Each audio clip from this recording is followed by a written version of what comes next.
Hi, welcome to JSR NEET Biology Lectures. Today we are going to discuss about the types of nephrons. There are two types of nephrons. What are they? They are cortical nephrons and juxtamedullary nephrons. Okay, cortical nephrons, how many will be? Each kidney consists of many cortical nephrons. How much percentage? 80 to 85% of cortical nephrons will be present in each kidney. Coming to juxtamedullary nephrons, 15 to 20% will be there. Okay. Next, about renal corpuscles. What are renal corpuscles? Renal corpuscle includes glomerulus as well as Bowman's capsule. The renal corpuscle lie in outer portion of renal cortex. Okay, these renal corpuscles will be lying in the outer portion of renal cortex. And if you see the renal corpuscle of juxtamedullary nephrons, the renal corpuscles lie deep in the cortex. Deep in the cortex and close to medulla. Close to medulla. Okay. And what about the loop of Henle in the cortical nephrons? They have short loop of Henle's. Okay. Cortical nephrons will be having short loop of Henle. Short loops. Okay. And lie mainly in the cortex. Okay, lie mainly in the cortex and penetrate only into the outer region of medulla. Okay, and penetrate only into the outer region of medulla. You know medulla. Medulla means here pyramids, renal pyramids. Coming to juxtamedullary nephrons, how the loop of Henle will be? They will be having long loop of Henle. They will be having long loop of Henle. Extends into the deeper region of renal medulla. Okay, the loop of Henle extends into the deeper region of medulla. Here only outer region of medulla. Here loop of Henle entering into deeper region of medulla. Okay. Next, blood supply. Okay, blood supply.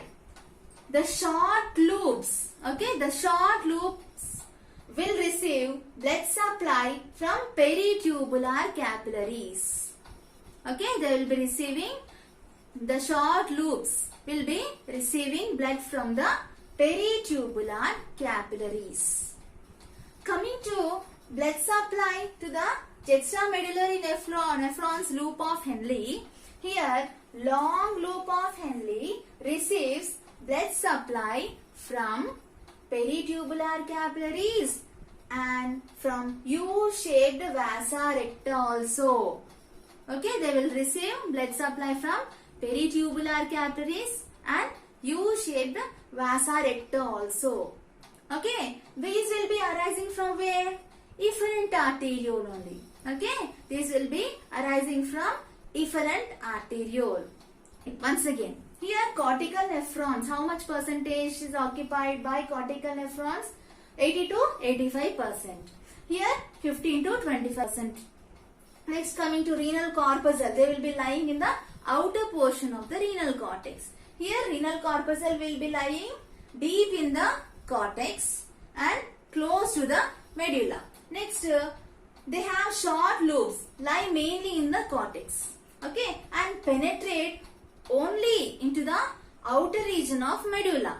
Okay, here they have long loops. Okay, they have long loops extending into the deeper region of renal medulla. Okay, and these loop of Henle, these loops will be receiving blood supply from peritubular capillaries. And here juxtamedullary nephrons loop of Henle will be receiving the blood from peritubular capillaries as well as vasa recta also. These both will be arising from the efferent arteriole only. Okay.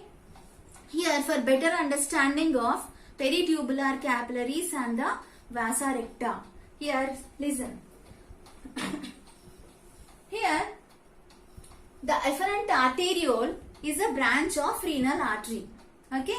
Afferent arteriole will be wider than the efferent arteriole. What is this efferent arteriole? Afferent arteriole is entering into the Bowman's capsule and giving rise to one structure, that is glomerulus.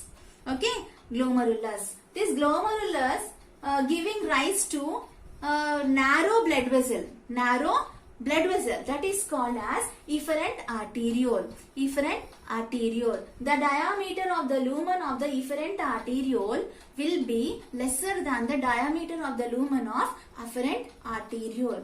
Okay, this efferent arteriole will be supplying blood to the nephron. Okay, efferent arteriole will be supplying blood to nephron. Okay, and cortex is there, renal cortex is there, renal medulla also there.